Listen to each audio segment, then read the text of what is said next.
Hello and welcome back to another episode of Teaching Partner. Today we are diving into the world of effective teaching styles. Understanding these styles can help you connect better with your students and enhance their learning experience. First up is the authority style.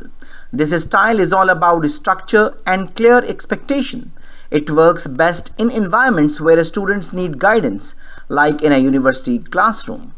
For example, imagine a teacher who starts the year by outlining classroom rules and grading policies. This approach helps students understand what is expected of them, creating a focused learning environment. Next, we have the demonstrator style. This is perfect for subjects that benefit from visual learning, such as science or art. Picture a science teacher conducts a fun experiment, like creating a chemical reaction using lab apparatus. Students are not just listening, they are seeing the experiment unfold, which makes the lesson engaging and memorable. This style works best when you want to illustrate complex concepts visually. Now let's talk about the facilitator style. This approach is ideal for classrooms that emphasizes critical thinking and collaboration. For instance, a teacher guiding students through a group project or climate change allows them to explore ideas together. The teacher acts as a guide, asking questions and encouraging discussions. This style is effective when you want students to take ownership of their learning.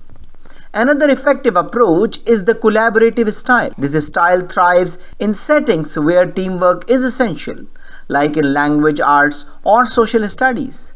Imagine a teacher assigning students to work in pairs to create a presentation about different cultures.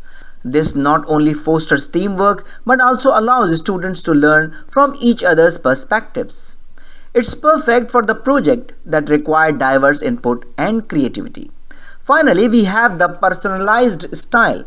This style is ideal for classrooms with diverse learning needs. For example, a reading specialist might work one-on-one with the students who struggles with comprehension, tailoring lessons to fit that student's specific challenges. This approach can significantly boost a student's confidence and undertaking, making them feel valued and supported. Remember, the best educator often blend these styles to meet the diverse needs of their students. So that's all for today. I hope you enjoyed the video. I hope this video is very useful for you. So thank you very much. If you have any question, query, or you need any support for making a decision, don't hesitate to write an email to theteachingpartner@gmail.com. Thank you very much and see you in the next video. Goodbye.